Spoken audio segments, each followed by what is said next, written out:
Happy Wednesday, IBC family. Christina Villiana here with your midweek devotion. And today I want to talk to you about endurance. So this summer I've been doing a lot of working out. Every summer I seem to. I'm trying to focus on different fitness goals, right? And there's moments in your working out where your muscles start shaking and you feel your body is just burning, like a certain muscle is on fire and you just want to sit out. I mean, it's just me in this room. I can just opt out, right? You can say, okay, I'm done. I just got to stop and take a break and breathe.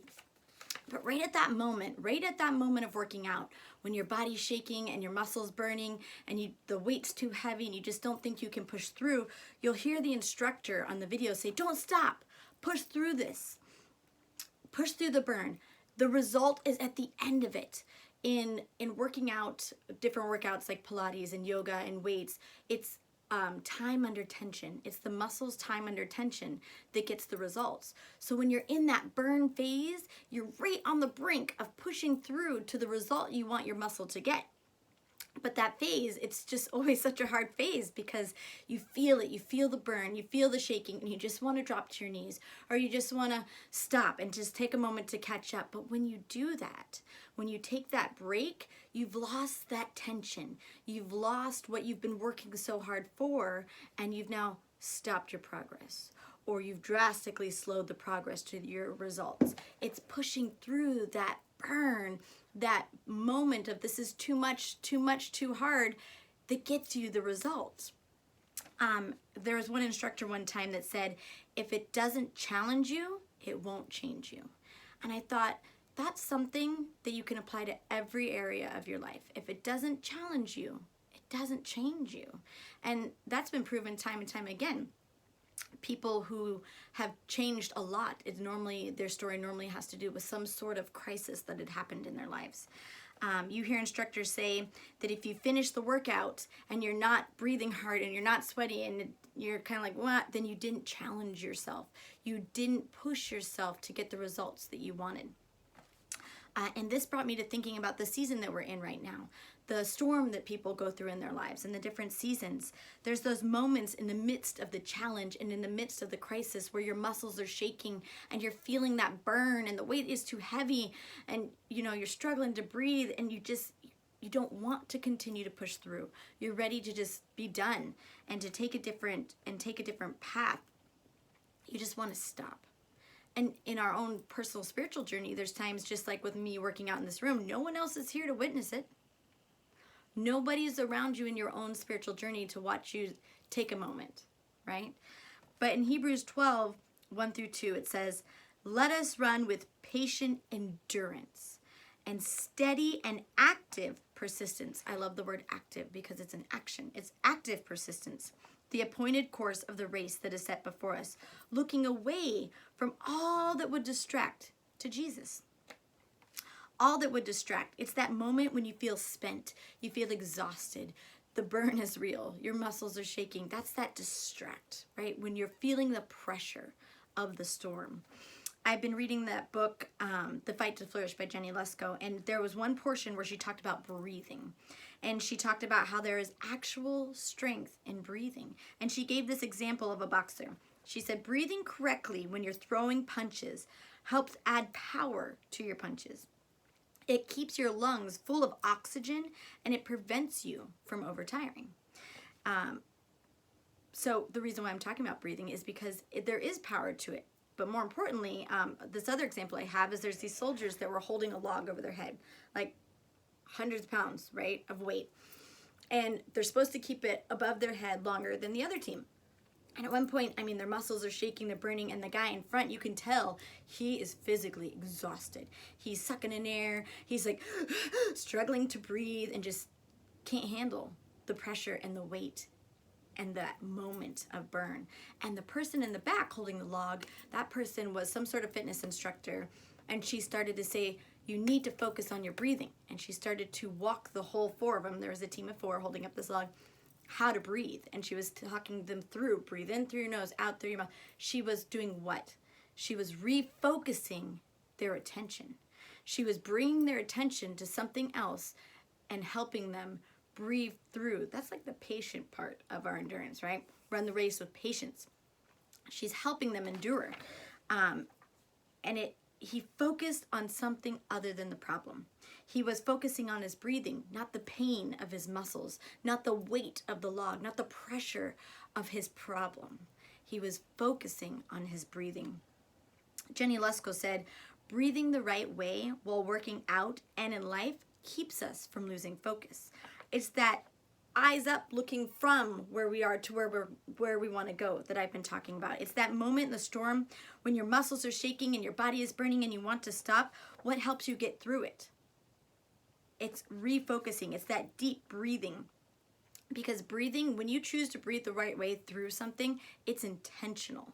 You have to intentionally choose to breathe in through your nose and out through your mouth at certain times during a workout. It's an intentional thing. You have to be intentional and think about it to do it. Jenny Lusko said, when you do, you are able to step out of your emotions.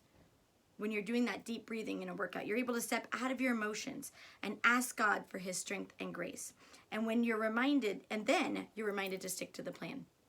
So in your spiritual journey, when you're going through that storm and you're going through your crisis or your challenge or your season and your muscles are taxed and you're breathing heavy and the pressure and the weight of all of it is just pushing down on you, when you refocus, you step out of your emotions and you focus back on God. It's almost the same as just taking a deep breath. In the minute of your crisis during this week, when work is bad and family is bad and your sickness is bad, it's taking that moment to and focus back on God. Refocus. But it's intentional. And when you do that, you're reminded to stick to the plan. It's taking that moment to focus. It's being intentional in halting all the noise around you and seeking God again so that you can persevere and push through that moment of crisis. If you've been listening to my devotions, I've been talking about Joshua and Moses and the two different generations of Israelites. One that followed Moses and one that followed Joshua. The Israelites with Moses, that generation, they stopped their journey short. They couldn't endure. They reached that point of muscle shaking and that burn and that intensity. They were on the brink of their results. They stopped short of the promised land. That's that moment where everything is just so much. And instead of enduring and pushing through, they stopped short and backtracked. They chose to not finish and get the results that they could have received. While the Israelites with Joshua, they pushed through. They endured and they focused and they did take their deep breathing. If you remember, I told you that right after Joshua said, this is what we're going to do, he then, what you would consider deep breathing, he refocused them on God. He started to talk to them about God's goodness. He reminded them of what God had done, what God says will happen, God's protection. What's he doing? He's taking their mind off of the problem that they see before them and getting them refocused on who God is and the instruction he gave to get their eyes looking up in front. Charlotte Gamble said in a book called The Miracle in the Middle, she said, the turbulence we face does not alter the instruction he sends.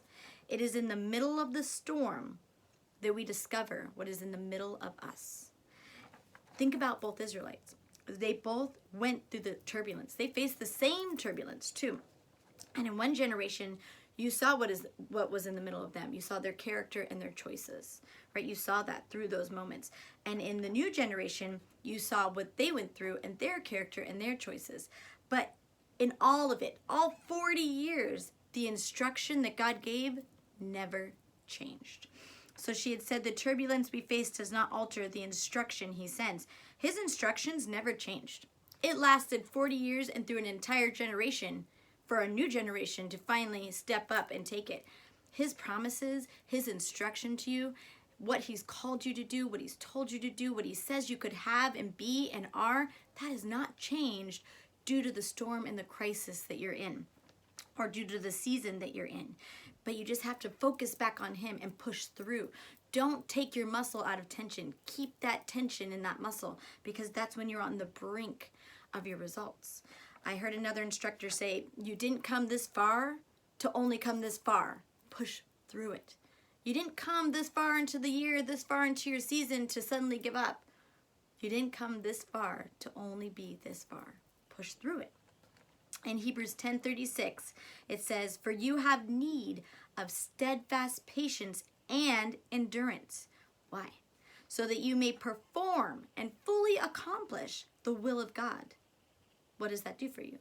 And thus receive and carry away and enjoy to the full what is promised. So what do you need this week? Endurance and patience. And when you make it through, when you endure that time, you then get to enjoy all that God has for you.